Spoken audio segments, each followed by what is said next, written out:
नमस्कार बंधुरा welcome to एसटीओनिक sports. बंधुरा এই ভিডিওতে আমরা কথা বলবো ট্রান্সফার নিউজ নিয়ে, যেখানে হীরা মণ্ডলকে নিয়ে আজকে একটা বড় আপডেট শেয়ার করার সাথে সাথে অস্ট্রেলিয়ান ওয়ার্ল্ড কাপ আর কিন্তু আবারও আসতে চলেছে, সেই প্লেয়ারকে নিয়ে আপডেট দেওয়া রয়েছে। এছাড়া বেশ কিছু ফুটবল আপডেট শেয়ার করা রয়েছে এই ভিডিওতে। তাই ভিডিও শুরু করার আগে একটাই রিকোয়েস্ট, চ্যানেলে যারা প্রথমবারের জন্য এসেছো মনে করে চ্যানেলটাকে সাবস্ক্রাইব করে নিও, তাহলে প্রিয় দলের খেলার সমস্ত আপডেট তোমরা এখানে পেয়ে যাবে।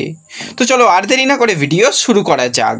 তো শুরুতেই যদি আমরা একটুখানি ইস্টবেঙ্গলকে নিয়েই কথা বলি, তো এই মুহূর্তে কিন্তু ইস্টবেঙ্গলের যিনি অ্যাসিস্ট্যান্ট কোচ এবং রিজার্ভ টিমের হেড কোচ সে কিন্তু আসেনি, অর্থাৎ বিনো জর্জকে ছাড়াই কিন্তু ইস্টবেঙ্গল প্রস্তুতি পর্ব শুরু করে দিয়েছে এবং যথেষ্ট ভালো কিন্তু তারা প্রস্তুতি পর্ব চালাচ্ছে। রিসেন্ট টাইমে ইস্টবেঙ্গলের অনেক প্লেয়াররাও কিন্তু যোগদান করেছে। স্কোয়াড কিন্তু প্রথম দিনে যেরকম 18 জন প্লেয়ার ছিল, এখন কিন্তু আরও সংখ্যাটা বেড়ে প্রায় 23-24 জনে কিন্তু এখন স্কোয়াড রয়েছে, আরও বেশ কিছু প্লেয়ার যোগদান করতে চলেছে। তো সবার মনে প্রশ্ন, তাহলে বিনো জর্জের কী হলো, সে কবে আসবে বা সে দল কি ছেড়ে দেবে? না, দল ছাড়বে না, তোমাদের জানিয়েছিলাম। হ্যাঁ, তার কাছে কেরালার কিছু ক্লাবের প্রস্তাব ছিল, কিন্তু সে ইস্টবেঙ্গলের সঙ্গেই কন্টিনিউ করবে এই সিজনেও। তো সেক্ষেত্রে আজকে ইস্টবেঙ্গলের শীর্ষকর্তা যেরকমটা জানিয়েছে, বিনো জর্জের কিন্তু একটু ফ্যামিলি প্রবলেমের কারণে তার আসতে দেরি হচ্ছে, তবুও চেষ্টা চালানো হচ্ছে 16 তারিখের মধ্যে কিন্তু বিনো জর্জকে যোগদান করানো। এবং ইস্টবেঙ্গলের কিন্তু যেই স্কোয়াডটা রয়েছে সেটা কিন্তু বিনো জর্জের একদম চেনা পরিচিত স্কোয়াড, কারণ বেশিরভাগ প্লেয়ারকেই তো রিটেন করা হয়েছে, খুব কম সংখ্যক প্লেয়ার আগের বছরের দল থেকে বেরিয়ে গেছে। তো সেক্ষেত্রে খুব একটা অসুবিধা হবে না, নতুন যে সমস্ত প্লেয়ার রয়েছে তাদের নিয়ে ঠিকঠাকভাবে কিন্তু বিনো জর্জ তার সেরা প্ল্যানিং তৈরি করে নিতে পারবে বলেই আশা করা যায়। তো বিনো জর্জ একজন চ্যাম্পিয়ন মেন্টালিটির কোচ এবং গত সিজনে যেরকমভাবে ইস্টবেঙ্গলকে সিএফএলে পারফরমেন্স করিয়েছেন বা তার আগের সিজনেও অসাধারণ কিন্তু ইস্টবেঙ্গল খেলেছে। আশা করছি এই সিজনটাও ইস্টবেঙ্গলের জন্য দুর্দান্ত যাবে এবং বিনো জর্জ যত তাড়াতাড়ি যোগদান করবে তত ভালো কিন্তু গেম প্ল্যানিং রেডি করাটা সুবিধা হবে। তো তার সাথে সাথে যদি আমরা কথা বলি ইস্টবেঙ্গলেরই প্লেয়ার এবং ইস্টবেঙ্গলের ঘরের ছেলে হীরা মণ্ডলকে নিয়ে, তো হীরাকে নিয়ে কয়েকদিন আগেই তোমাদের আপডেট শেয়ার করেছিলাম, যেদিন ইস্টবেঙ্গল প্রথম অনুশীলন যোগদান করে, যে হীরা কিন্তু হয়তো আর কন্টিনিউ করবে না ইস্টবেঙ্গলের সঙ্গে, কারণ একটা শর্ট টার্ম কন্ট্রাক্ট তার সঙ্গে 6 মাসের করা হয়েছিল সিএফএলের জন্য। তার পরবর্তী সময় তার সাথে 1 বছরের পুরোপুরি চুক্তি করা হয়, আর নতুন করে কিন্তু কোনোরকমভাবে তার কাছে ইস্টবেঙ্গলের কাছ থেকে প্রস্তাব নেই। তার কাছে আই লিগের কিছু ক্লাবের অবশ্যই অফার রয়েছে, এছাড়া আইএসএল ক্লাবেরও অফার রয়েছে, তোমাদের জানিয়েছিলাম। তো সেইভাবেই আজকের দিনে দাঁড়িয়ে যে বড় আপডেটটা বেরিয়ে আসছে, হীরা মণ্ডলের কাছে কিন্তু মোহামেডানের একটা ভালো প্রস্তাব এসেছে। 2 বছরের একটা চুক্তি হীরা মণ্ডলের সঙ্গে মোহামেডান করতে চলেছে। সিএফএল এর জন্য তো অবশ্যই হীরাকে ব্যবহার করা হবে, হয়তো তাকে ক্যাপ্টেনশিপ অফারও দেওয়া হবে এবং তার সাথে সাথে আইএসএলেও হীরা মণ্ডলকে সাদা কালো জার্সি গায়ে দেখার সম্ভাবনা রয়েছে, সেরকমই প্রস্তাব তাকে দেওয়া হয়েছে।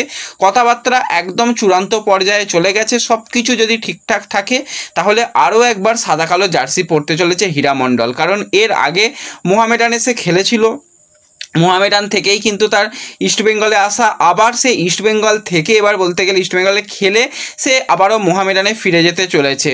তো অবশ্যই হীরা তো ফুরিয়ে যায়নি, হীরার মধ্যে সেই খেলা রয়েছে। আমরা লাস্ট সিজনে দেখেছিলাম দুর্দান্ত হীরার পারফরমেন্স ছিল, কিন্তু তাকে ইস্টবেঙ্গলের কোচের পছন্দ হয়নি বা বেঙ্গালুরু বা নর্থ ইস্টের কোচেদের পছন্দ হয়নি, সেটা আলাদা ব্যাপার। কিন্তু হীরা ডেফিনেটলি একটা ভালো প্লেয়ার, তাকে যদি একটু সুযোগ দেওয়া হয় সে অবশ্যই ভালো কিছু করতে পারবে। তো বর্তমানে 28 বছর বয়স, এখনও তার ফুটবল কেরিয়ারটা অনেকটা ভালো রয়েছে। তো অবশ্যই মোহামেডানের জন্য এটা তো একটা ভালো সাইনিং হবে এবং সর্বোপরি একজন বাঙালি ডিফেন্ডার হীরার জন্য কিন্তু এটা একটা ভালো সুযোগ যে মোহামেডানে আবারও নিজেকে মেলে ধরা এবং আইএসএলের দাপিয়ে ফুটবল খেলা। তো অবশ্যই সিগনেচার হয়ে যাবে খুব তাড়াতাড়ি, হয়ে গেলে তোমাদের আপডেট শেয়ার করে দেব। তার সাথে সাথে আমরা আরও এক প্লেয়ারকে নিয়ে কথা বলবো, সেটা ফারদিন আলী মোল্লা। দীর্ঘদিন ধরেই কিন্তু মোহনবাগান দলের সঙ্গে যুক্ত রয়েছে, সেই এটিকের আমল থেকে, এটিকের আন্ডার 18 দল, তার পরবর্তী সময় এটিকে দল, এটিকে মোহনবাগান, অনেক দলেই সে খেলেছে। তো সেক্ষেত্রে এই ফারদিন আলী মোল্লা কিন্তু আবারও ফিরে যেতে চলেছে মোহামেডানে। ফারদিনের সঙ্গেও কথাবার্তা চূড়ান্ত হয়ে গেছে, সব কিছু ঠিকঠাক থাকলে ফারদিন আরও একবার সাদা কালো জার্সি পরতে চলেছে, কারণ একটা সময় ফারদিন কিন্তু মোহামেডানের জার্সি গায়েও খেলেছে। তো সেক্ষেত্রে ফারদিনকেও কিন্তু সাইন করাতে চলেছে মোহামেডান, এটা খবরাখবরে বেরিয়ে আসছে। এবং মোহামেডানের কোচ নিয়ে যেটা আপডেট তোমাদের জানিয়েছিলাম যে কয়েকদিনের বাদেই কিন্তু কোচ চলে আসবে, আজ থেকে কিন্তু মোহামেডান প্র্যাকটিস শুরু করে দিয়েছে।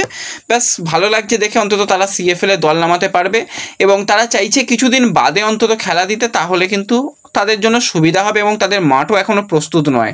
তো সেক্ষেত্রে ইস্টবেঙ্গলের ক্ষেত্রেও ব্যাপারটা একই, ইস্টবেঙ্গলের মাঠও কিন্তু প্রস্তুত হয়ে যাবে এবং সিনিয়র দল কিন্তু মোটামুটি ইস্টবেঙ্গল গ্রাউন্ডেই প্র্যাকটিস শুরু করবে বলেই আশা করা যাচ্ছে, সেরকমটাই শীর্ষকর্তা আজকে জানিয়েছে।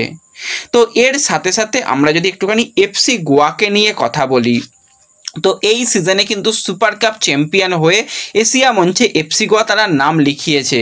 তো সেক্ষেত্রে কিন্তু এফসি গোয়ার প্রতিপক্ষ কারা হবে, কারণ একটা তাদের রাউন্ড খেলতে হবে, সেখানে জিততে পারলে তবে তারা এএফসি যেটা রাউন্ড 2 সেই জায়গাতে পৌঁছাবে, আর তা না হলে কিন্তু তাদের চ্যালেঞ্জ লিগে ফিরে আসতে হবে। তো সেক্ষেত্রে তাদের প্রতিপক্ষ হতে চলেছে ওমানের ফার্স্ট টায়ার লিগের ক্লাব আল সিফ ক্লাব। তো আল সিফের যদি আমরা কথা বলি, তাদের বর্তমানে ট্রান্সফার মার্কেট অনুযায়ী মার্কেট ভ্যালু 51 কোটি টাকা এবং এদের স্কোয়াডে সমস্ত কিন্তু ওমানের প্লেয়ারই রয়েছে, একজন খালি তাদের বিদেশি প্লেয়ার রয়েছে, সেটা ফরওয়ার্ড লাইনের প্লেয়ার।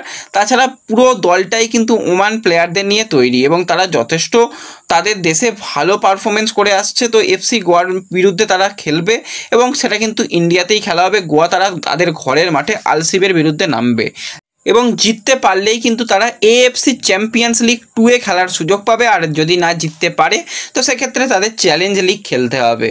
তো অবশ্যই বোরহাদের সামনে কিন্তু সুযোগ রয়েছে যে ভারতকে ভালো জায়গায় নিয়ে যাওয়া এবং আলসিফের বিরুদ্ধে ম্যাচ জেতার।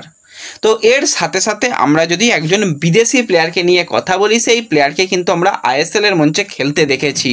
33 বছর বয়সী অস্ট্রেলিয়ান ফরওয়ার্ডের প্লেয়ার টমি জুরিচ, যে কিন্তু বর্তমানে সে স্লোভেনিয়ার ফার্স্ট টায়ার লিগের ক্লাব এফসি কোপারে খেলছে।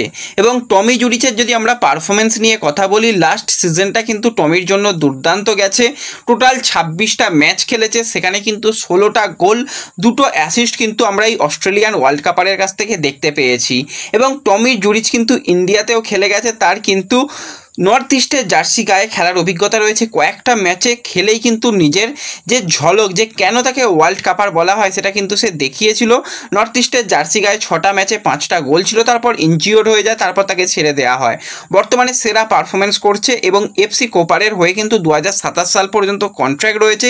কিন্তু এই প্লেয়ারের দিকে কিন্তু নজর রেখেছে আইএসএলের বেশ কিছু ক্লাব, তার মধ্যে যেই ক্লাবটা সবথেকে ভালোভাবে চাইছে যে টমি জুরিচকে নিয়ে আসার, সেটা হচ্ছে অন্য কেউ নয়, ওড়িশা এফসি। কারণ তারা দুজন বিদেশি ফরওয়ার্ডকেই ছেড়ে দিয়েছে, তারা কিন্তু আরও একজন হাই প্রোফাইল প্লেয়ারের সঙ্গে কথাবার্তা চালাচ্ছে, তার সাথে সাথে টমি জুরিচকে নেওয়ার চেষ্টা করছে। প্রয়োজনে যদি ট্রান্সফার ফি দিতে হয় সেটাতেও কিন্তু তারা অসুবিধা নয়, কিন্তু তাকে অ্যাপ্রোচ করার জন্য সমস্ত রকম চেষ্টা চালানো হচ্ছে ওড়িশার তরফ থেকে। তো অবশ্যই কোয়ালিটি প্লেয়ার এবং নর্থ ইস্টে যেরকম পারফরমেন্স করেছে, আরও একবার যদি আইএসএলে আসে, আশা করছি তার সেরা পারফরমেন্সটা তুলে ধরতে পারবে। এবং রিসেন্ট টাইমে তার যদি আমরা কথা বলি, তার পারফরমেন্সও কিন্তু যথেষ্ট ভালো রয়েছে তার ক্লাবের জার্সি গায়ে। তো আমি তো অবশ্যই টমি জুরিচকে আরও একবার আইএসএলে দেখতে চাই। তোমরা কারা কারা টমি জুরিচকে আরও একবার আইএসএলের মঞ্চে দেখতে চাও অবশ্যই কমেন্টে জানিও, আর ভিডিও ভালো লাগলে লাইক শেয়ার করে দিও। দেখা হবে পরবর্তী ভিডিওতে, ধন্যবাদ।